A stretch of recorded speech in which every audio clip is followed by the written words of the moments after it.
Hello, Fellow-litas. And what is up, witches? The nails are on, the makeup is snatched, and the votes are in. And the winner is Queen of Witch JSK by Metamorphose. Okay, let me drop the act for a second. Everybody who wished me well and said their condolences about my great aunt, thank you so much. I feel a lot less alone. While I am still grieving, I know that I need to push on. So yes, we are pushing on today the only way I know how, and that's with retail therapy. I think it worked really well to have all of you vote with your likes, which of my many packages I should unbox and review first. I'm gonna keep doing that, so check the comments now. So yes, you voted. That worked out really well. Far and away, the Queen of Witch JSK set was the winner, and assuming this fits me, we are going to do a 3-chord video. So before we crack this baby open, here are a couple of stats. According to my spreadsheet, I purchased this the day it was released, January 15th of 2021. The set was almost $600 after shipping. I don't know why I'm complaining. If this dress set delivers, I'm sure it's going to be worth every penny. I've got the Lolita page up. This is something I keep on my spreadsheet. For the plus size, the bust range is supposed to be between 94 centimeters to 140 centimeters. My bust is usually about 116, 117 centimeters, so I'm supposed to be in the clear there. The waist is supposed to have a range of 78 centimeters to 125 centimeters. I'm good to go there too. I've got a 99 centimeter waist right now. The length is listed at 113.5 centimeters. That's quite long, so for those of you who are shorter, this is going to fit you very differently. I'm 6 feet tall or more in shoes, so I'm sure this is going to fit me absolutely great. And a sleeve length is listed, but not a circumference. The thing that I'm most worried about going into this is that those beautiful matching lace sleeves might not fit my arm circumference. I'm really nervous about that. In the stock photos, the models are not wearing a blouse with this, so I'm definitely going to try just wearing the head to toe look with no blouse. Controversial. But there is so much going on this dress that I do not think that will be a problem. If the sleeves for some reason do not fit me, I am going to tell you all about that. I'm not going to do a budget coordination for this video. There is nothing budget about this dress. This is an over-the-top dress. This is the kind of dress you save up for. This is not the kind of dress you're just going to wear to any old meetup. Enough with the spreadsheet. Let's look at the dress. Oh my gosh. Oh my gosh. Right up here at the top, I've got the headdress, which I will open up first. Oh. So the headdress is built onto a headband, which I love. I'm super into the headdress, but I hate having a strap under my neck because it starts to make me a little extra double chin froggy faced. The print represented here, absolutely beautiful. I hadn't realized there were so many different greens present in this print, and the bows at the side are so lovely. High quality satin ribbon. The lace fabric here is, oh my goodness, the little detail of they almost look like orchids. The flowers within the lace are so beautiful. The inner side is definitely softer than the outer side, I think because of the metallic thread on the outside.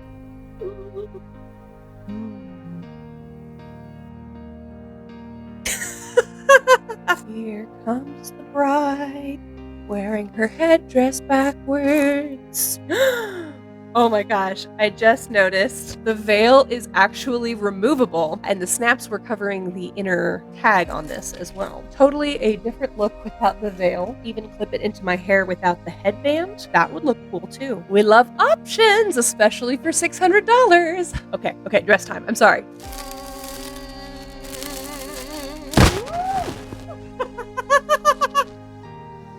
Y'all, I'm speechless. This is...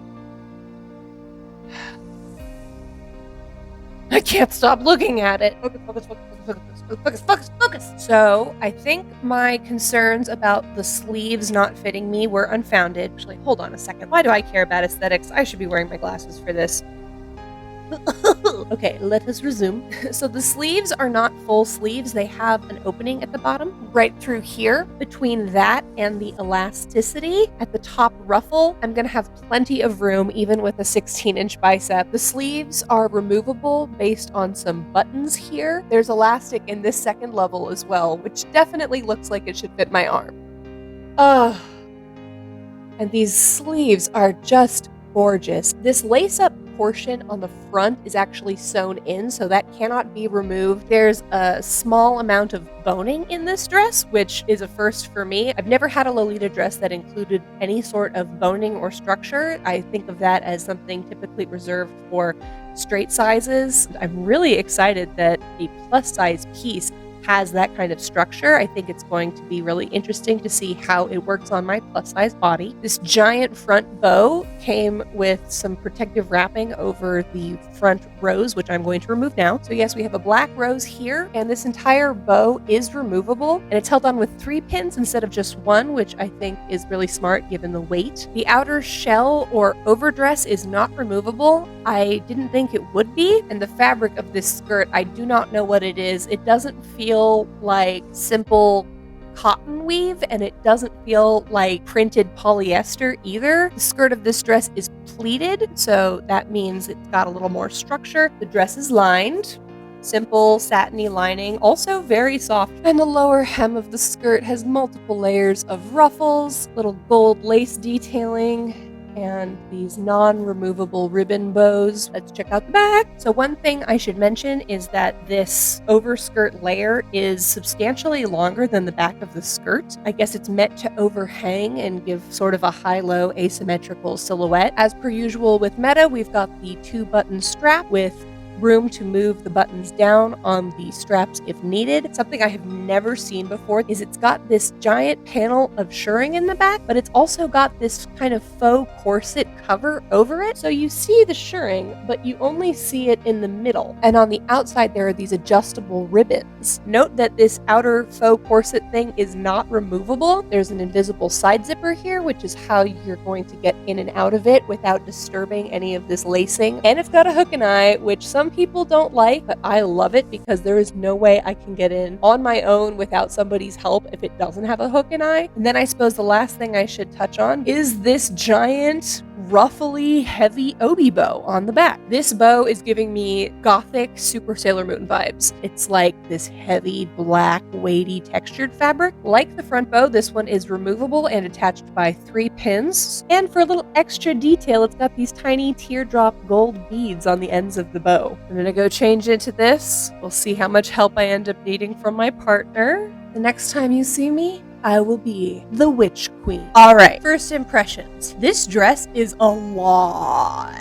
There is a lot to keep track of and a lot that can go wrong when you are trying to put this dress set on. Before we talk too much about the fit and styling of this dress, let me break down my coordinate. In addition to the Queen of Witch JSK and headdress with all of the pieces included, I've got on a pair of Sugarmint Castle Chibiusa earrings, my Eternal Sailor Moon necklace by Kuma Crafts. Holding up my skirt is my Me Likes Tea hybrid organza petticoat. My stockings are off-brand and my shoes are Summer Breeze by Irregular Choice. Full disclosure, I needed a lot of help getting into this. I had to bug my partner while he was playing Teamfight Tactics to get him to help me out with this because this is not a one-person show and there are a lot of little details that you can mess up trying to put this dress on. First of all, the bow on the back comes pre-pinned to the bodice while the shirring and lacing are completely slack, which means that essentially the waist measurement was fixed at the smallest possible size. And there was this moment of intense panic where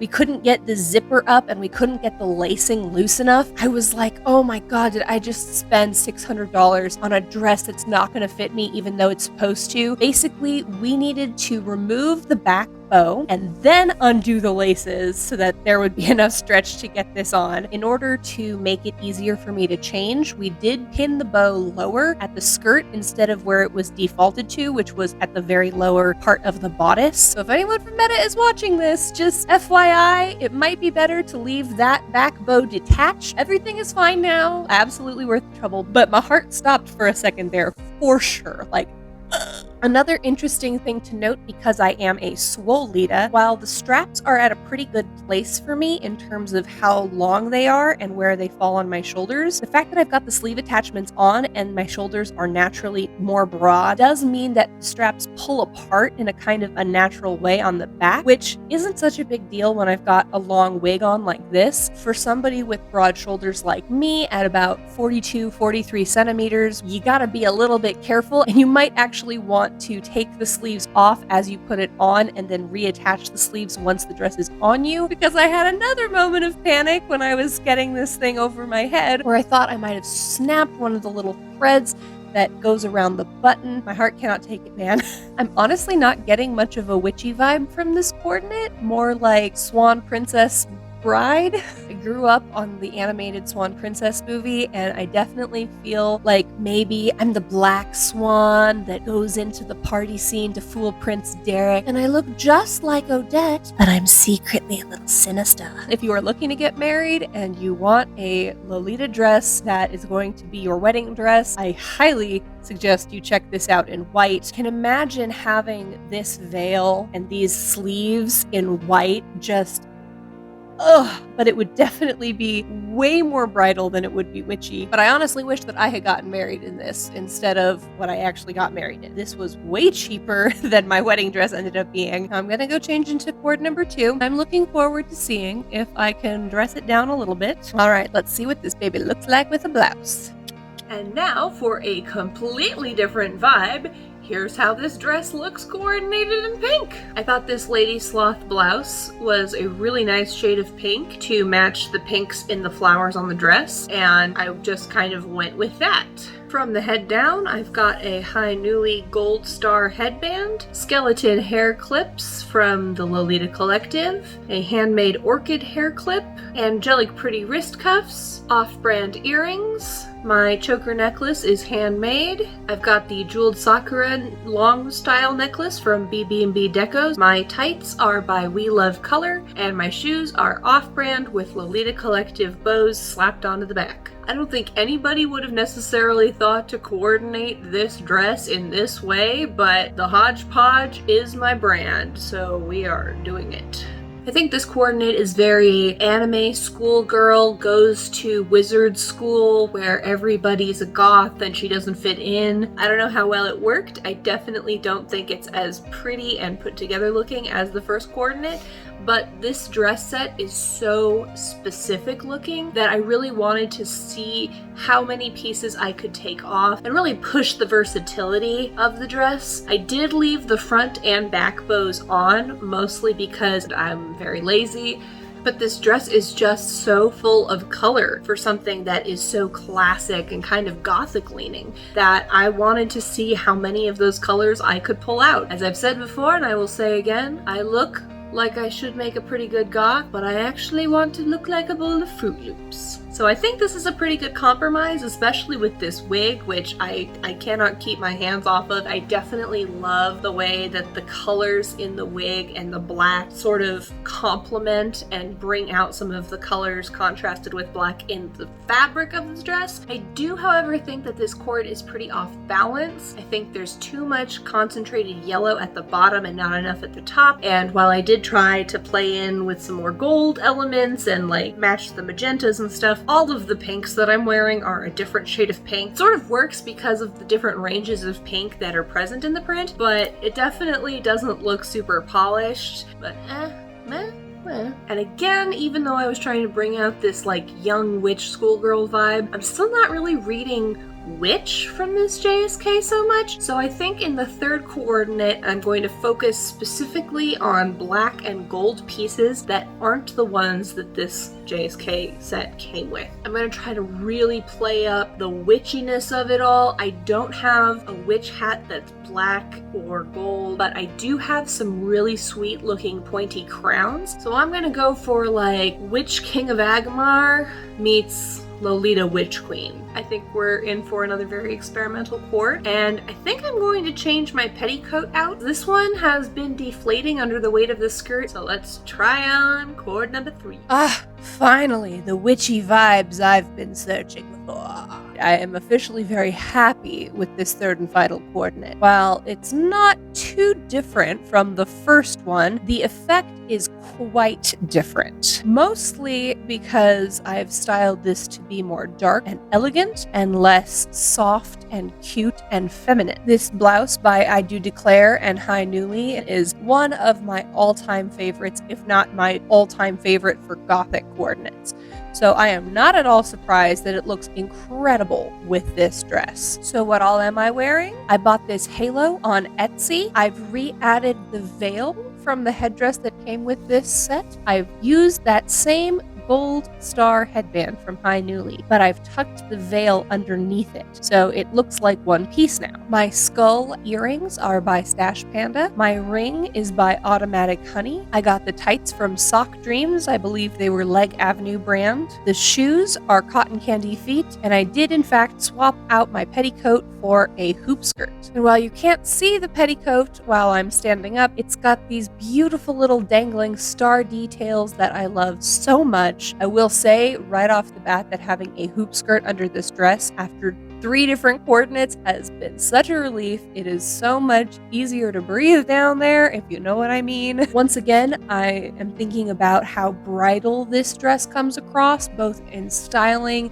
and in cut. It's got a longer skirt, and those sleeves just drape everywhere. So to have something that's more compact and self-contained, but still super voluminous is really cool. To wrap things up with my final thoughts, I will say that this dress is not for the faint of heart. It's not for beginners. It is absolutely something you should work towards or strive for. Wearing it with the sleeves and all of its pieces and the headdress, it is quite easy to coordinate. I feel like the dress itself has so many pieces to keep track of that it's not the easiest thing, but they do come pre-placed on the dress. I'm very relieved that this dress fits me as well as it does. I think it is absolutely tall Lolita friendly and Swolita friendly. However, when you wear the sleeves, it will mess with your strap width if you've got larger, broader shoulders. The big question, was it worth the money? I would say yes.